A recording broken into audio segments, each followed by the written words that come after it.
So let's talk about healing. Now we've all heard about growing pains, but what about healing pains? Sometimes as a wound is being healed, whether it's emotional, physical, or spiritual, there may be an intense pain that occurs. Most people believe that growth takes place over a long period of time, which in the overall sense it does. In actuality, the most profound growth spurts occur in a short span of time, even overnight. So, maybe you can relate to physical pain, such as an injury or maybe a diagnosis from the doctor.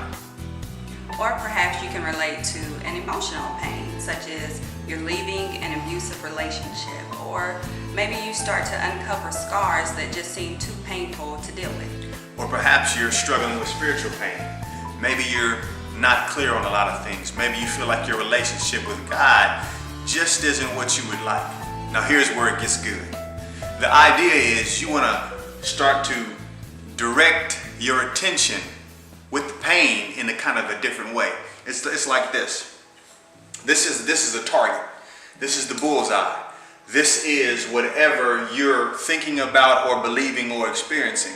Now, you've heard the term where attention goes, energy flows, or where attention goes, power shows.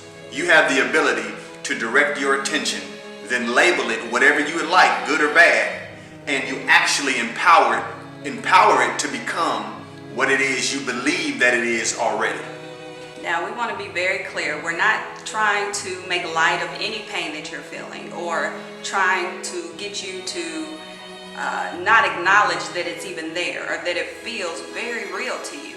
But what we are trying to do is to get you to just see it in a different perspective, to aim that pain, as Jamal said, in a different light. You may be wondering, how do you allow this healing to transpire? Well, we have 3 very important and easy steps that you can do. Now the first one is somewhat cliche, but it's very, very important. It's the foundation for everything.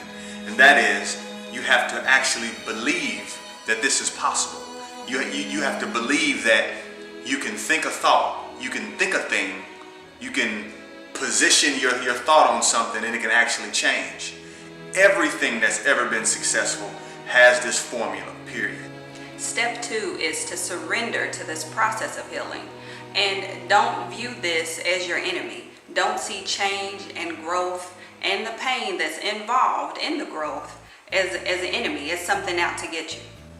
Let's cover just very briefly what surrender is and what it is not. First of all, surrender is not giving up. It does not mean that you just lay back and let anything and everything happen to you.